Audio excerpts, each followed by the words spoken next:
Hello dear students, मैं Pramod sir आप सभी का हार्दिक स्वागत करता हूं हमारे YouTube channel Pramod classes a place for scholar में। आज जो वीडियो बन रहा है ये बन रहा है क्लास 11th वालों के लिए जिनका बोर्ड सीबीएसई है, सब्जेक्ट मैथ्स का है। चैप्टर 1 हम शुरू करने वाले हैं। चैप्टर 1 का नाम है सेट्स और ये है पार्ट 1।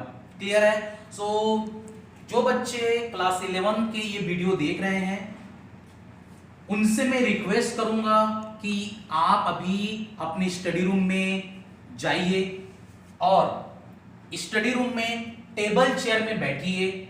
आपके पास एक सेपरेट नोटबुक होना चाहिए मैथमेटिक्स का और अच्छी क्वालिटी की पेन होना चाहिए ताकि आपका राइटिंग और स्पीड बहुत अच्छी हो। उसके बाद टेबल चेयर में बैठ करके आपको ये वीडियो देखना है और जो भी मैं इंपॉर्टेंट पॉइंट्स एक्सप्लेन करूंगा उसको बाकायदा नोट डाउन करना है समझने के बाद। पहले पूरा वीडियो को अच्छे से देखना है, समझना है, फिर उसको लिखना है पूरा पॉइंट वाइज, क्योंकि जब भी आप रिवीजन करेंगे तो आप अपने नोट से रिवीजन करेंगे, ना कि वीडियो को देख करके रिवीजन करेंगे। क्लियर है?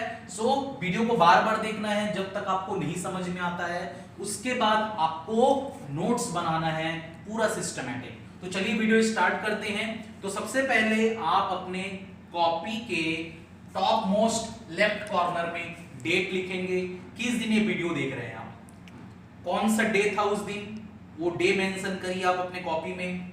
टाइमिंग मेंशन करिए कि किस टाइमिंग में आपने ये वीडियो देखना स्टार्ट किया।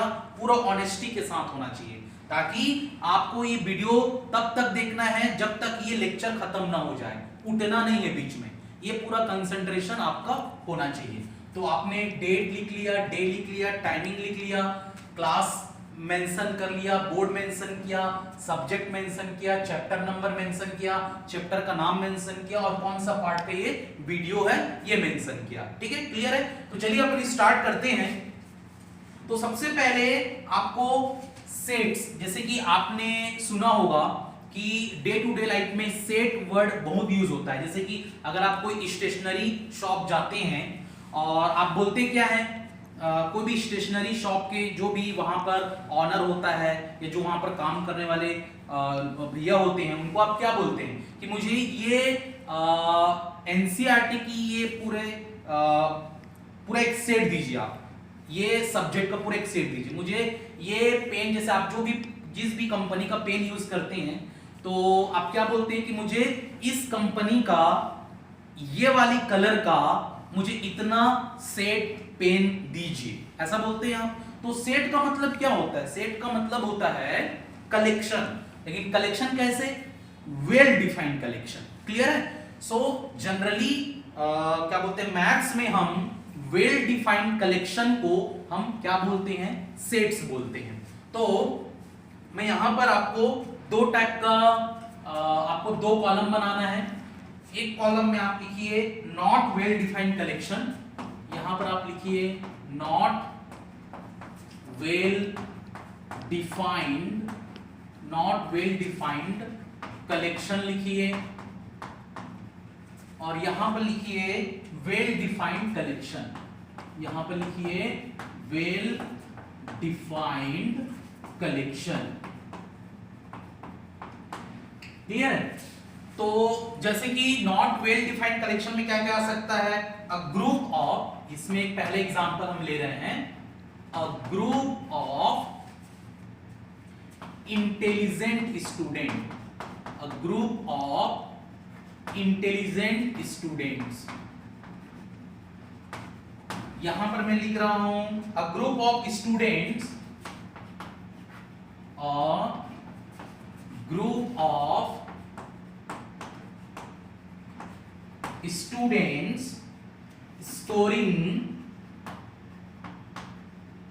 scoring more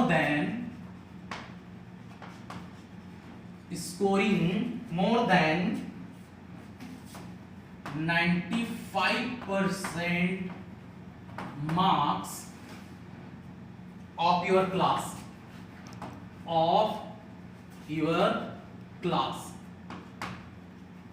ठीक है। उसके बाद सेकंड है, इसमें सेकंड एग्जांपल हम लिख रहे हैं अ group of most talented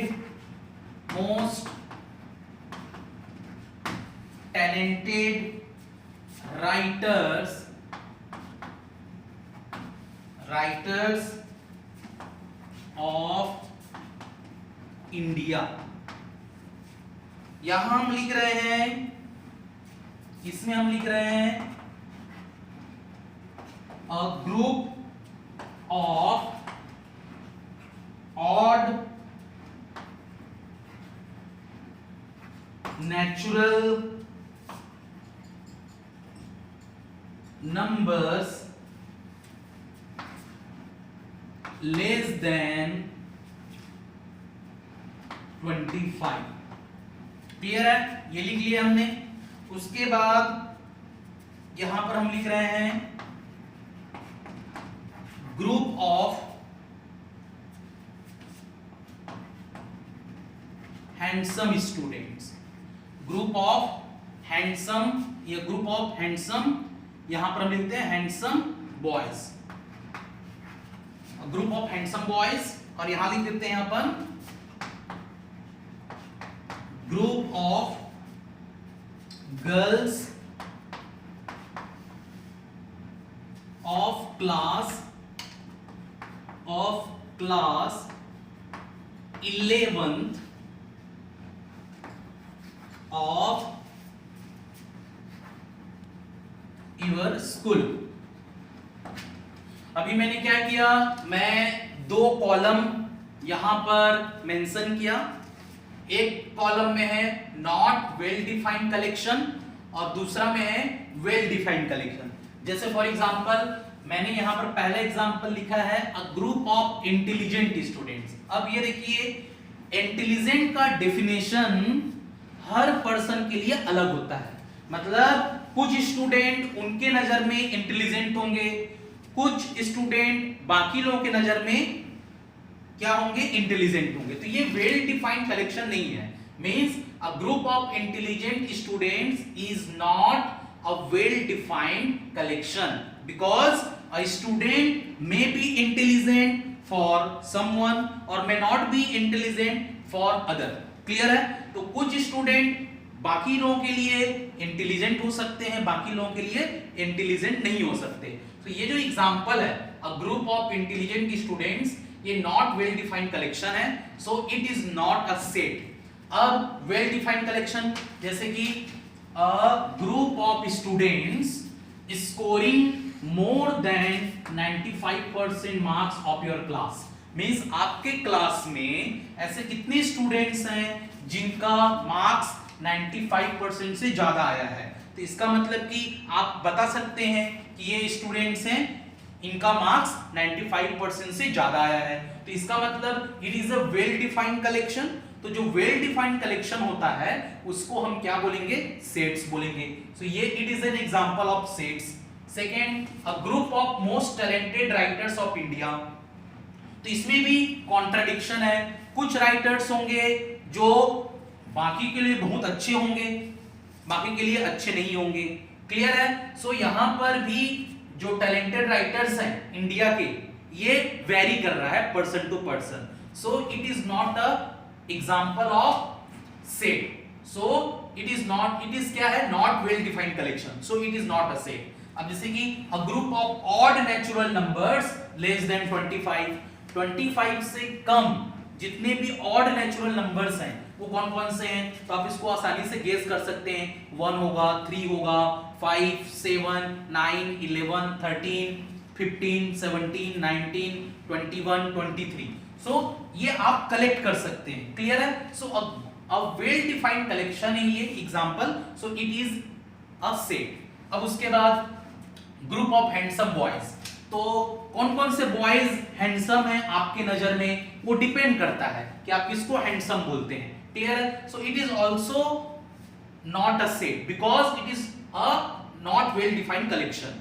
handsome boys person to person vary कर सकता है। सो ये जो एग्जांपल मैंने बताया ग्रुप ऑफ हैंडसम बॉयज, ये भी सेट नहीं है। क्यों नहीं है? Because it is not a well defined collection.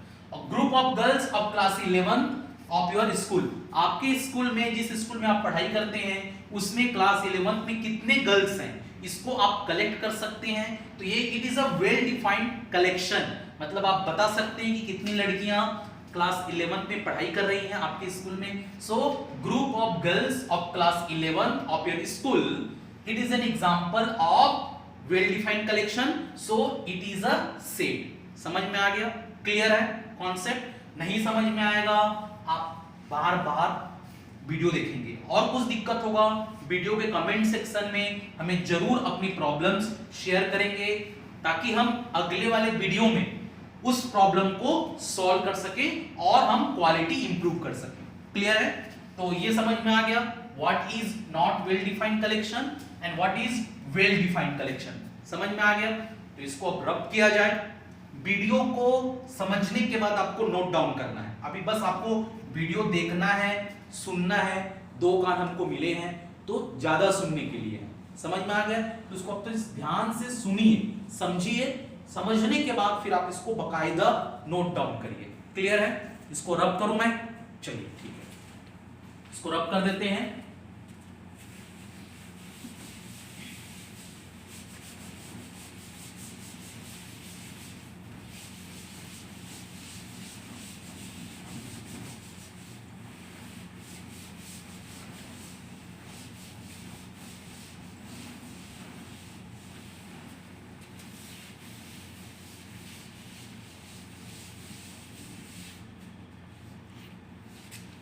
तो चलिए अब स्टार्ट करते हैं आगे का concept.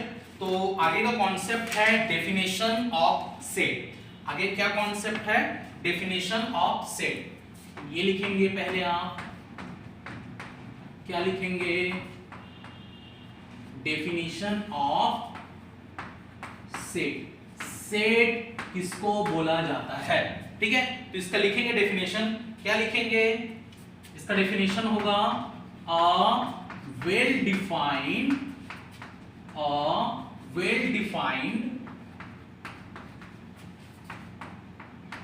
collection of objects is called sets। समझ में आ गया? सो हम क्या बोलेंगे? well defined collection of objects is called sets। Clear है? इसके पहले मैंने आपको एक्सप्लेन कर दिया है कि well defined collection of objects क्या होता है और not well defined collection of objects क्या होता है। समझ में आ गया? उसके बाद जो भी सेट्स होता है उसको हम जनरली इंग्लिश के कैपिटल लेटर से इंडिकेट करते हैं। तो कितने अल्फाबेट्स होते हैं इंग्लिश अल्फाबेट में? 26। तो किसी भी 26 अल्फाबेट से आप सेट्स को रिप्रेजेंट कर सकते हैं, या तो capital A, capital B, capital C, या capital X, capital Y, capital Z. Means कोई भी सेट्स को हम इंग्लिश के कैपिटल अल्फाबेट से इंडिकेट करते हैं। समझ में आ गया? उसके बाद जो भी सेट्स के एलिमेंट्स होते हैं, तो सेट्स के एलिमेंट को हम जनरली स्मॉल लेटर से रिप्रेजेंट करते हैं। जो सेट्स के एलिमेंट्स होते हैं, जो सेट्स के एलिमेंट्स होते हैं उसको हम स्मॉल अल्फाबेट से इंडिकेट करते हैं। मींस आपको या तो आप स्मॉल एक्स यूज कर सकते हैं, small Y, small Z, small A, small B, small C, small D.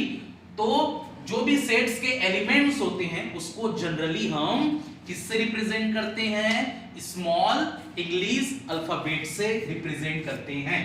अब जैसे कि फॉर एग्जांपल, जैसे हमने एक सेट ए मेंशन किया, सपोज इस सेट ए में 5 एलिमेंट्स हैं, ए, बी, सी, डी और ई। सपोज सेट ए में कितने एलिमेंट्स हैं?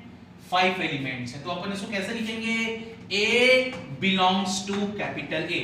ये बिलोंग्स टू का सिंबल होता है, ये ग्रीक लेटर है और इसको बोलते हैं एप्सिलॉन। एप्सिलॉन बोलते हैं, एप्सिलॉन, एप्सिलॉन। ये जो सिंबल है ये, it is a Greek word, sorry Greek letter है ये, और इसको हम क्या बोलते हैं, एप्सिलॉन, और इसका मतलब होता है बिलोंग्स टू। तो small A belongs to capital A, मतलब कैपिटल ए सेट है, तो वैसे ही इसको हम ऐसा लिख सकते हैं, B belongs to capital A, C belongs to capital A, D belongs to capital A, E belongs to capital A. Means A is the element of A, B is the element of A, C is the element of A, D is the element of A, E is the element of A. समझ में आ गया? Means A, इसको हम ऐसा भी पढ़ सकते हैं, A belongs to A, B belongs to A, C belongs to A, D belongs to A, E belongs to A. समझ में आ गया? इसका मतलब क्या हुआ? हाँ, तो जैसे कि और एक एग्जांपल ले लेते हैं, जैसे suppose capital A is equal to अगर 1 2 3 4 5 है, तो इसको हम कैसे लिख सकते हैं, 1 belongs to A, 2 belongs to A, 3 belongs to A, 4th belongs to A, 5th belongs to A. अब यहां पर 6 नहीं है, तो 6 does not, ऐसा ये हो गया does not belong to, 6 does not belong to A. समझ में आ गया? क्लियर है? क्योंकि 6 सेट A में नहीं है, तो इसको हम कैसे लिखेंगे, 6 does not belong to A. यहां पर 1 2 3 4 5 ये सभी किसमें, A में है, A के अंदर है, so 1 2 3 4 5 all are elements of set A, and 6 is not an element of set A, तो 6 does not belong to A. ये क्लियर हो गया कॉन्सेप्ट? समझ में आ गया? कोई प्रॉब्लम इसमें, कोई दिक्कत? तो इसको रब किया जाए, समझ में आ गया? इसको ध्यान से समझेंगे आप, ठीक है? चलो इसको मैं रब कर देता हूं फिर।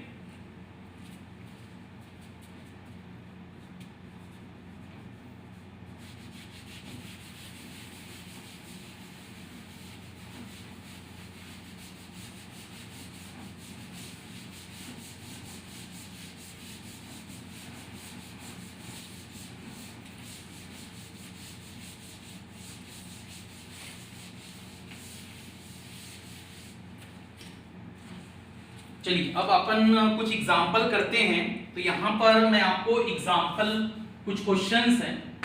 क्वेश्चन नंबर 1, ये क्वेश्चन है, ये बोल रहा है, क्वेश्चन बोल रहा है, यहां पर मैं लिख दे रहा हूं question, which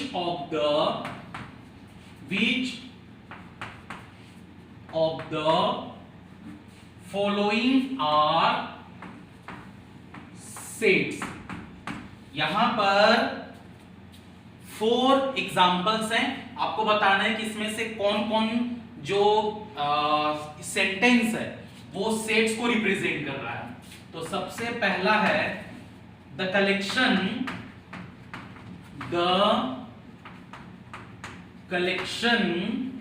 of all the months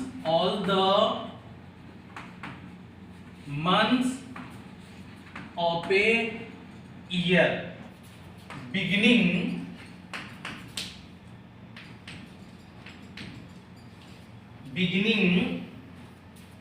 with the letter J। ये है। तो आपको बताना है कि collection of all the months of a year, एक साल में कितने मंथ्स होते हैं, 12 मंथ्स होते हैं, आपको पता है। तो उसमें से कौन कौन से मंथ्स हैं जिनमें स्टार्टिंग लेटर जे से रिप्रेजेंट होता है। तो इसका आंसर क्या क्या आएगा, इसका आंसर क्या क्या आएगा, सो आंसर क्या आएगा, ये आएगा जनवरी, और क्या आएगा जून, और क्या आएगा जुलाई। इसका आंसर यही होगा। Means so January, June and July, these are the well defined collections। so ये well defined collection है। so the collection of all the months of a year beginning with the letter J is an example of set। समझ में आ गया कि ये जो example दिया गया है ये सेट का एग्जाम्पल है कि नहीं। सो सेट का एग्जाम्पल है, क्यों है, बिकॉज जनवरी, जून और जुलाई, these are the months which starts from the letter J, जो लेटर J से स्टार्ट होता है। तो इसीलिए ये जो एग्जांपल दिया गया है कि collection of all the months of a year beginning with the letter J, ये किसका एग्जांपल है? सेट का एग्जांपल है। समझ में आ गया? चलिए अब दूसरा क्वेश्चन लेते हैं। तो सेकंड क्वेश्चन है the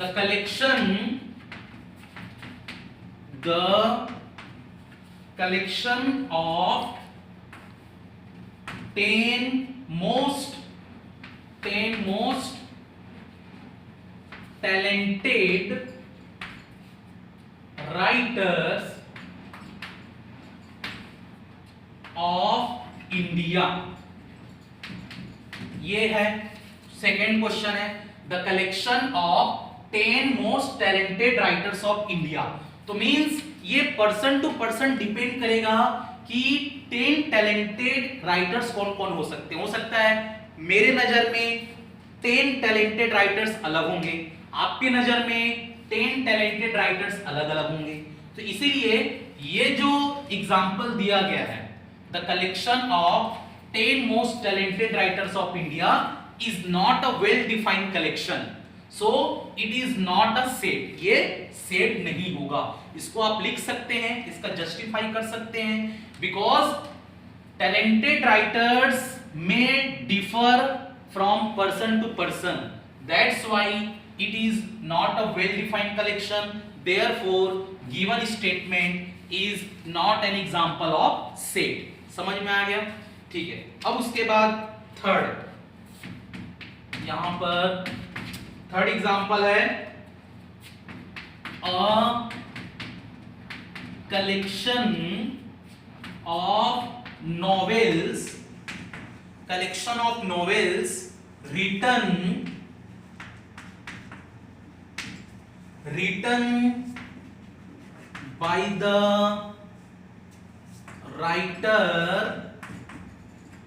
written by the writer Munshi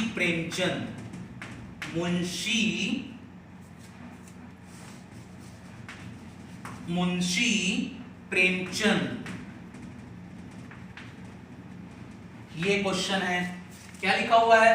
a collection of novels written by the writer Munshi Premchand. Means Munshi Premchand एक राइटर थे, तो उन्होंने फेमस राइटर थे, सबको पता है।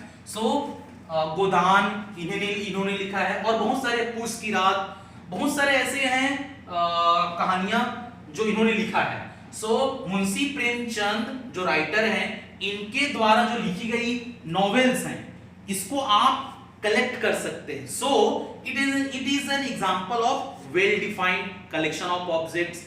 देयरफॉर ये जो स्टेटमेंट है ये सेट का एग्जांपल है, तो इसको आप जस्टिफिकेशन में लिख सकते हैं। क्लियर है? अब उसके बाद फोर्थ में क्या लिखा हुआ है? A collection of most dangerous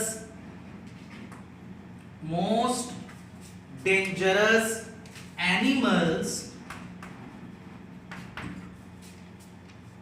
of the world means क्या लिखा गया है? मोस्ट डेंजरस एनिमल्स वर्ल्ड के कौन कौन से। तो ये भी कॉन्ट्राडिक्शन स्टेटमेंट है, क्योंकि पर्सन टू पर्सन डिपेंड करता है कि वो किसको डेंजरस मानता है। जैसे कि हो सकता है किसी को हाथी से डर लगता है, किसी को हाथी से डर नहीं लगता। कोई क्या बोलते हैं टाइगर को डर, किसी को टाइगर से डर लगता है, किसी को टाइगर से डर नहीं लगता।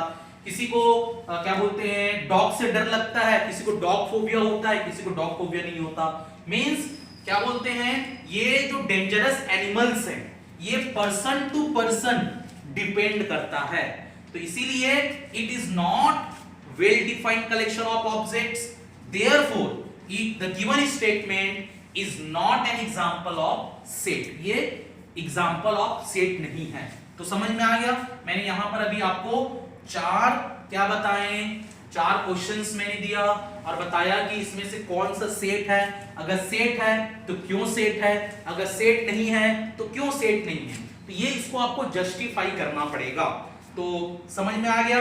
कोई प्रॉब्लम इसमें, कोई दिक्कत? चलिए एक और क्वेश्चंस लेते हैं, इसको रब कर देता हूं मैं। कोई भी दिक्कत होगा तो बिल्कुल आप अपना प्रॉब्लम्स मेरे साथ शेयर करिए और खूब मन लगाकर पढ़ाई करना है। क्लियर है? खूब मन लगाकर पढ़ाई करना है, मैथ सॉल्व होगा, जरूर सॉल्व होगा। समझ में आ गया? तो चलिए इसको रब कर देते हैं। क्लियर है?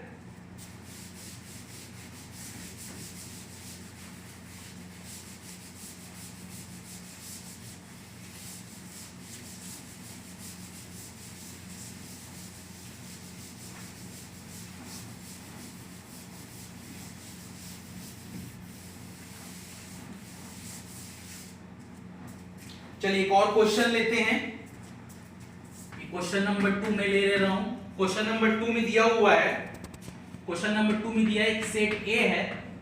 इस सेट ए के अंदर जो एलिमेंट्स हैं वो दिया है 0 1 2 3 4 5 6 7 8 9 10।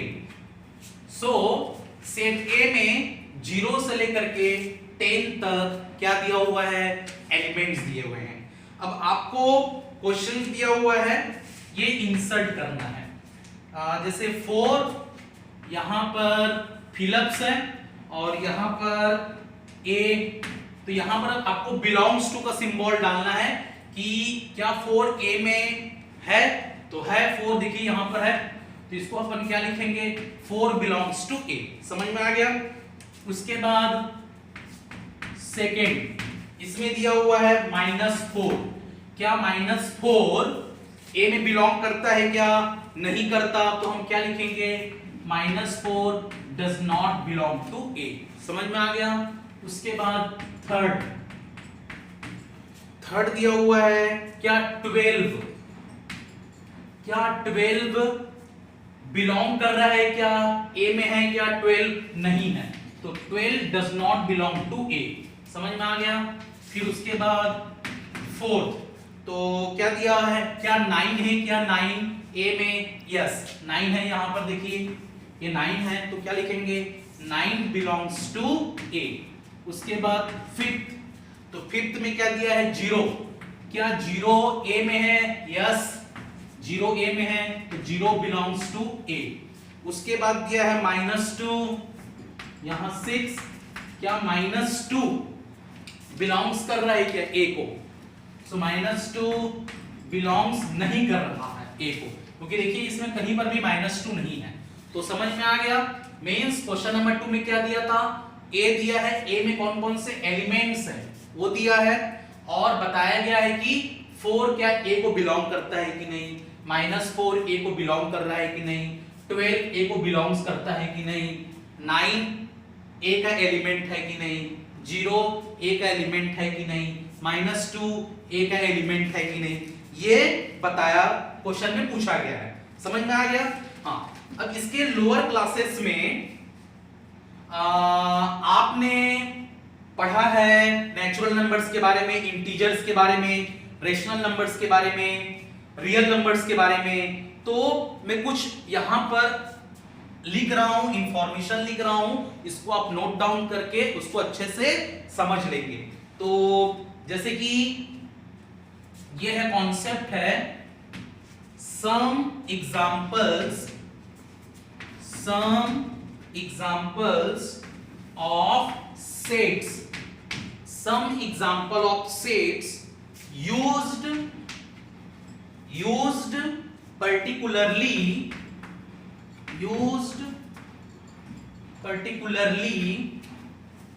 in mathematics,